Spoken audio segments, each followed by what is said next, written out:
Avez-vous déjà réfléchi à la raison pour laquelle David a affirmé avec tant de conviction, « Le Seigneur est mon berger, je ne manquerai de rien » ? Et si je vous disais qu'une vérité puissante, cachée dans cette déclaration, pourrait transformer complètement votre vie ? Ce verset n'est pas seulement une phrase de réconfort pour les moments de difficulté ou de désespoir. Il révèle quelque chose de plus profond, quelque chose qui pourrait changer la façon dont vous percevez vos défis et la manière dont vous placez votre confiance en Dieu. Le psaume 23 est l'un des textes les plus connus et les plus aimés des Écritures. Cependant, pour beaucoup, il reste un trésor encore à découvrir, rempli de sagesse et de compréhension. Aujourd'hui, je veux vous inviter à explorer ce psaume sous un nouveau regard, en dévoilant des vérités cachées qui pourraient révolutionner votre façon de vivre. Ce psaume n'est pas seulement un rafraîchissement pour les temps de besoin, mais un guide pour une vie de confiance, de sécurité et de protection sous la garde divine. Lorsque nous dépassons les mots familiers, nous découvrons quelque chose de plus grand, une révélation de qui Dieu est vraiment et de la relation qu'il désire établir avec nous. Le psaume 23 ne parle pas seulement de réconfort dans les moments difficiles, mais aussi d'autonomisation, de provision et de paix inébranlable. Aujourd'hui, Dieu vous invite à vivre pleinement ses promesses. Êtes-vous prêt à découvrir le secret qui peut transformer votre perspective ? Si oui, venez avec moi dans ce voyage.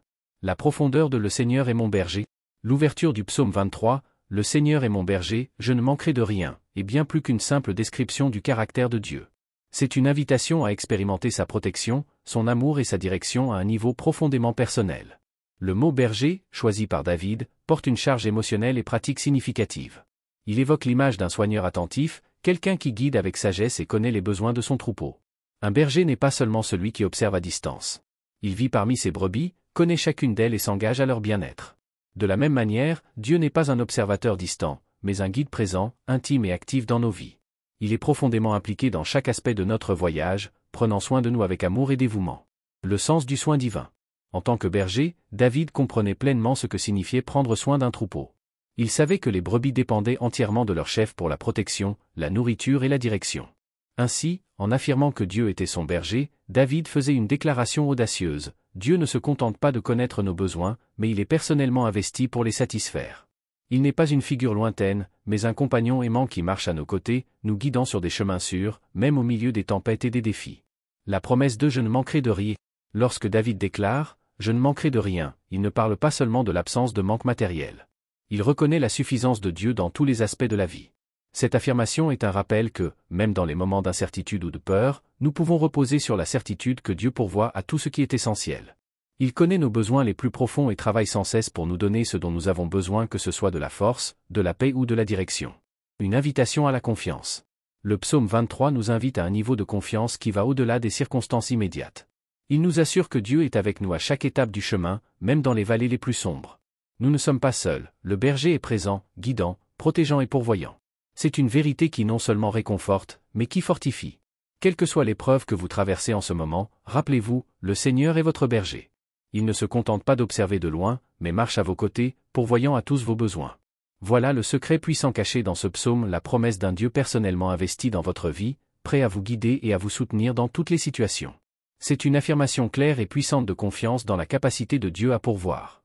Nous vivons dans une réalité où l'effort constant et la compétition semblent être la norme, et nous oublions souvent que nous n'avons pas à porter tout le poids seul. L'idée de manquer est généralement associée à la rareté, à la peur de perdre ou même à l'ambition démesurée. Cependant, David déclare avec courage que, parce que Dieu est son berger, il ne manque de rien. C'est l'essence de la provision divine. L'expression « je ne manquerai de rien » va au-delà de satisfaire seulement les besoins matériels, elle englobe une sollicitude globale qui s'occupe des aspects émotionnels, spirituels et relationnels de notre vie. C'est un rappel constant que Dieu prend soin de nous dans chaque détail, même lorsque nous ne voyons pas le chemin ou ne comprenons pas comment il pourvoira à nos manques. La confiance dans cette vérité nous libère d'un cycle sans fin de recherche de satisfaction dans des choses éphémères. Nous reconnaissons que la véritable réalisation ne vient pas de nos propres efforts, mais de la confiance dans la provision divine et dans son temps parfait. Une invitation à la réflexion. Avez-vous déjà pris le temps de réfléchir au domaine de votre vie où la peur du manque a le plus d'impact ? Parfois, c'est dans cet espace d'insécurité que nous devons inviter Dieu à agir comme le pasteur qui nous guide et nous soutient. Lorsque nous remettons ces domaines d'incertitude entre ses mains, nous commençons à expérimenter une paix qui transcende les circonstances, en ayant confiance qu'il pourvoira à chaque détail. David continue en disant « Il me fait reposer dans des pâturages verdoyants ». Cette phrase ne se limite pas à décrire un repos physique, elle parle d'un profond renouveau spirituel. Dans le monde moderne, où la pression pour être productif est constante, se reposer peut sembler un luxe inatteignable. Pourtant, Dieu nous appelle à nous arrêter, à respirer et à trouver le repos en sa présence. Pâturage verdoyant, un symbole d'abondance. L'image des pâturages verdoyants que David utilise symbolise des lieux d'abondance, de nutrition et de tranquillité.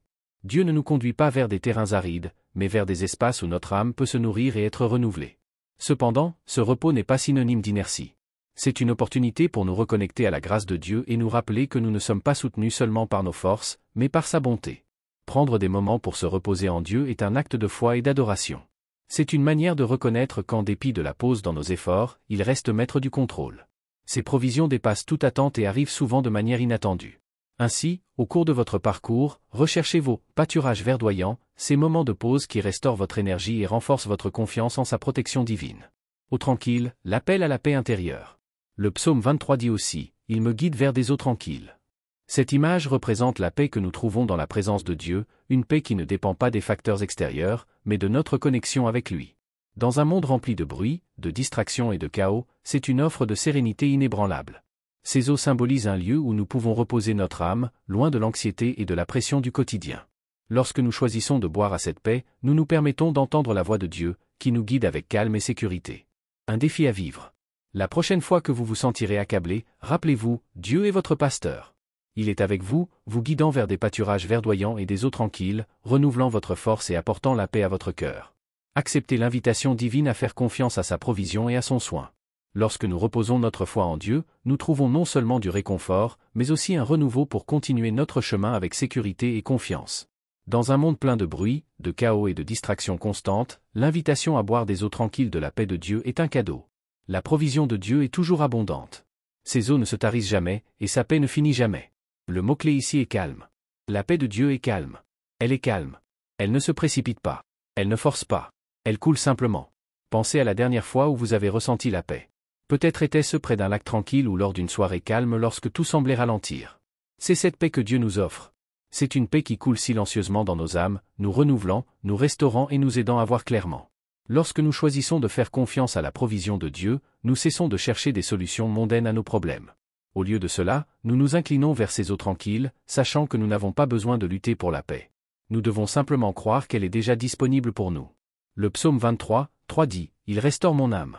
La restauration est un processus continu. Dieu ne nous répare pas seulement. Il nous guérit. Il prend les morceaux brisés de nos vies, nos blessures, regrets et déceptions, et commence le travail de transformation. Cette restauration n'est pas immédiate. C'est un voyage de guérison qui se déroule à mesure que nous marchons avec lui. La restauration de Dieu ne consiste pas seulement à réparer ce qui est brisé. C'est nous rendre entiers à nouveau, mais mieux. Il ne nous recoue pas simplement. Il nous transforme.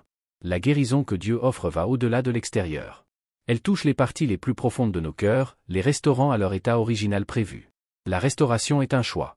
Il s'agit de remettre chaque jour les morceaux brisés de nos vies à Dieu et de lui permettre de travailler en nous. Il s'agit de faire confiance au processus de restauration qui prendra du temps et, même quand cela sera difficile, Dieu agit. Vous vous sentez brisé aujourd'hui? Vous avez l'impression qu'il y a des morceaux de votre vie qui ne pourront jamais être recollés? Je veux vous encourager à faire confiance à Dieu, car il est dans le business de la restauration. Il ne vous laissera pas dans votre brisement. Il vous rend complet, et le résultat sera quelque chose de beaucoup plus beau que vous ne pouvez imaginer. Il me guide dans des sentiers de justice à cause de son nom. La justice est souvent mal comprise. Dans le monde d'aujourd'hui, elle est souvent vue comme une perfection morale, quelque chose à atteindre par la pure volonté, mais dans le psaume 23, David dresse un tableau différent, celui de la justice comme un chemin, et non une destination. Suivre le chemin de la justice, c'est s'aligner avec la volonté de Dieu. Il ne s'agit pas de devenir parfait ou sans péché. Il s'agit de choisir d'honorer Dieu à chaque étape que nous franchissons. Le chemin de Dieu n'est pas toujours facile. Ce n'est pas le chemin que le monde offre, où la gratification instantanée et le succès mondain sont au centre. Le chemin de Dieu est plus élevé, plus pur et mène à des récompenses éternelles. Lorsque nous permettons à Dieu de nous guider dans la justice, nous ne faisons pas que suivre ses commandements, nous marchons d'une manière qui honore son caractère, sa bonté et sa vérité. Le chemin de la justice nous façonne, nous modifie et nous purifie. Chaque pas sur ce chemin nous transforme en ce que Dieu nous a créés pour être. Mais soyons réalistes. Le chemin de la justice n'est pas toujours facile. En réalité, il peut souvent sembler à contre-courant. Le monde nous attire dans une direction, tandis que Dieu nous appelle à marcher dans la direction opposée. Cela demande du sacrifice et de l'obéissance, mais la récompense est plus grande que tout ce que nous pouvons imaginer. Dans les moments où le chemin semble difficile, où la route devant vous semble incertaine, souvenez-vous de ceci, Dieu est avec vous. Il vous guide à travers un terrain accidenté, vous conduisant vers quelque chose de plus grand. Son chemin pour vous est celui de l'objectif, de la paix et de l'épanouissement.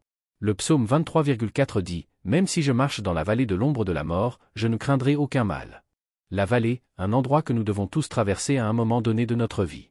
Ce n'est pas une question de savoir si nous rencontrons des difficultés, mais quand. La vallée est cet endroit d'incertitude, de peur et de difficulté. C'est là que nous affrontons des épreuves, que nous nous sentons faibles, perdus ou même abandonnés. C'est l'espace entre la promesse et son accomplissement, la lutte avant le progrès. Pourtant, David parle avec confiance lorsqu'il dit « Je ne craindrai aucun mal ». Il ne nie pas qu'il y a des ténèbres dans la vallée. En réalité, il reconnaît l'ombre de la mort, la menace de danger et la présence de la peur. Mais la confiance de David ne vient pas de sa propre capacité à surmonter ces défis. Sa confiance vient de la présence de Dieu. La présence de Dieu est notre réconfort. Le berger ne nous laisse pas seuls dans la vallée. Il marche avec nous, nous guidant avec sa houlette et son bâton. Lorsque nous comprenons que Dieu est avec nous, la peur perd son emprise. La peur ne peut coexister avec la présence de Dieu. L'ennemi peut essayer de nous paralyser par la terreur, mais lorsque nous marchons dans la vallée avec Dieu, nous ne sommes jamais seuls. Qu'est-ce que cela signifie pour vous aujourd'hui? Si vous traversez une vallée, qu'il s'agisse d'un problème de santé, d'une lutte financière ou d'un défi personnel, souvenez-vous de ceci, vous n'avez pas à la traverser seul. Dieu est là, avec vous, pour vous réconforter, vous renforcer et vous protéger, même dans les moments les plus sombres, lorsque tout semble s'effondrer. Sachez que Dieu est là. Il ne vous abandonnera jamais. Et lorsque vous traverserez la vallée avec lui, vous en sortirez plus fort avec une compréhension plus profonde de son amour et de sa fidélité. Ta houlette et ton bâton me rassurent. Lorsque David parle de la houlette et du bâton de Dieu, il fait référence aux outils que le berger utilise à la fois pour corriger et pour protéger. La houlette était utilisée pour défendre les brebis contre les prédateurs, et le bâton servait à les guider et à les corriger doucement, les maintenant sur le bon chemin. De la même manière, Dieu utilise à la fois sa correction et sa protection pour nous guider. La correction de Dieu n'est pas une punition, c'est une forme d'amour. C'est sa manière de nous ramener sur le bon chemin, de nous protéger du mal et de nous façonner en ce qu'il nous a appelés à être. Parfois, nous pouvons avoir l'impression que la correction de Dieu est dure ou difficile. Nous pouvons résister à son orientation, pensant que nous savons mieux. Mais la vérité est que sa correction est toujours pour notre bien, tout comme un berger utilise la houlette et le bâton pour protéger les brebis. Dieu utilise sa correction pour nous protéger des conséquences de nos propres choix. Lorsque nous nous soumettons à son orientation, nous trouvons sécurité, paix et croissance. La houlette et le bâton symbolisent également la présence constante de Dieu dans nos vies. Quand nous vivons des moments de correction, nous pouvons nous réconforter en sachant que Dieu n'est pas distant. Il est activement impliqué dans nos vies, nous guidant, nous protégeant et nous menant en sécurité. Dans ces moments de correction, faites confiance aux intentions pures de Dieu. Son objectif n'est pas de vous punir, mais de vous faire grandir. Sa discipline est un acte d'amour, garantissant que vous ne soyez pas perdus, mais que vous marchiez dans la plénitude de son objectif pour votre vie. Tu dresses devant moi une table, en face de mes adversaires. Cette puissante déclaration de David révèle une vérité que nous oublions souvent. Dieu n'a pas besoin de l'absence d'ennemis pour nous bénir. Il nous bénit en leur présence. L'image ici est profonde. Une table est un lieu de nourriture, de repos et de communion. Dans le monde antique, partager un repas était un signe de paix et d'amitié. Lorsque Dieu dresse une table pour nous en présence de nos ennemis, il déclare que, peu importe ce que l'ennemi tente de faire, la faveur de Dieu l'emportera. Même au milieu de l'opposition, Dieu prépare un banquet pour nous. Il pourvoit à nos besoins, spirituels et physiques, face à nos défis. C'est un rappel que nos vies ne sont pas dictées par des circonstances extérieures, mais par la provision abondante de Dieu. Aucun ennemi, aucun obstacle, aucune difficulté ne peut empêcher Dieu de nous bénir. Alors, lorsque vous vous retrouvez entouré de négativité, de doute ou d'opposition, souvenez-vous de ceci. Dieu dresse une table devant vous. Il pourvoit à tout ce dont vous avez besoin, et ses bénédictions débordent. Vous n'avez pas besoin d'attendre que la tempête passe pour expérimenter la bonté de Dieu. Il est déjà là, juste devant vous. Tu oins ma tête d'huile. Ma coupe déborde. Dans les temps bibliques, oindre avec de l'huile était un symbole de faveur, de bénédiction et d'appel. Lorsqu'une personne était ointe avec de l'huile, cela signifiait qu'elle était choisie, mise à part pour un objectif spécial. Dieu oignant nos têtes d'huile est un signe que nous sommes choisis, aimés et marqués par sa faveur. Le débordement de la coupe symbolise les bénédictions abondantes que Dieu déverse sur nos vies. Une coupe qui déborde ne se limite pas à satisfaire nos besoins. C'est une coupe qui déborde. C'est une coupe d'abondance. Les bénédictions de Dieu ne sont pas limitées. Elles sont infinies. Pensez à votre vie un instant. Combien de fois avez-vous eu l'impression qu'il n'y en avait pas assez ? Pas assez de temps, pas assez d'énergie, pas assez de ressources? Ce verset est un rappel que la provision de Dieu ne tarit jamais. Sa coupe de bénédiction déborde, apportant bien plus que ce qu'il faut pour répondre à nos besoins et au-delà. Lorsque vous vivez avec la conscience de l'onction de Dieu, vous commencez à voir ces bénédictions déborder dans tous les domaines de votre vie. Ces bénédictions ne sont pas simplement destinées à être accumulées. Elles doivent être partagées, pour bénir les autres et témoigner de la bonté de Dieu. Certainement, la bonté et la miséricorde me suivront tous les jours de ma vie. La bonté et la miséricorde sont deux des attributs les plus puissants de Dieu. Ces mots ne représentent pas seulement des concepts abstraits, mais des forces actives qui nous suivent partout où nous allons. La déclaration de David selon laquelle la bonté et la miséricorde le suivront tous les jours de sa vie n'est pas seulement un souhait. C'est une profonde garantie. La bonté fait référence à la bienveillance de Dieu, à sa gentillesse et à sa générosité. C'est dans la nature même de Dieu de bénir son peuple, de nous donner ce qui est bon et juste. Sa bonté est constante. Elle ne disparaît pas avec le temps ou les circonstances. Même dans les moments les plus sombres, la bonté de Dieu est présente, nous offrant des bénédictions que nous ne méritons pas toujours. La miséricorde, en revanche, est la compassion et le pardon de Dieu. C'est sa disposition à retenir la punition et à nous accorder sa grâce, malgré nos faiblesses.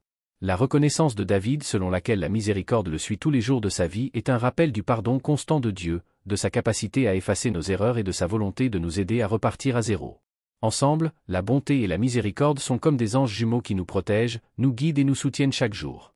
Ils ne nous suivent pas seulement en tant qu'observateurs passifs. Ils nous poursuivent activement, nous recherchent avec persistance et ne nous laissent jamais tomber. Cette promesse est profonde. Elle signifie que peu importe où nous allons, peu importe combien nous avons failli, la bonté et la miséricorde de Dieu nous accompagnent toujours. Et je demeurerai dans la maison de l'Éternel pour l'éternité. Cette phrase finale de David dans le psaume 23 est plus qu'une promesse de vie après la mort. Elle reflète une confiance absolue dans les promesses de Dieu, une certitude que sa protection et sa provision ne sont pas limitées à cette vie, mais s'étendent pour toute l'éternité. Cela signifie vivre avec une perspective éternelle, sachant que le Dieu qui nous guide aujourd'hui continuera à nous guider à jamais. Le psaume 23 est une invitation à embrasser l'abondance divine, des pâturages verts, des eaux paisibles, une table préparée devant nos ennemis, et une coupe qui déborde. Dieu ne nous donne pas seulement ce dont nous avons besoin. Il pourvoit plus que ce que nous pourrions imaginer. Il ne remplit pas simplement nos coupes. Il les fait déborder.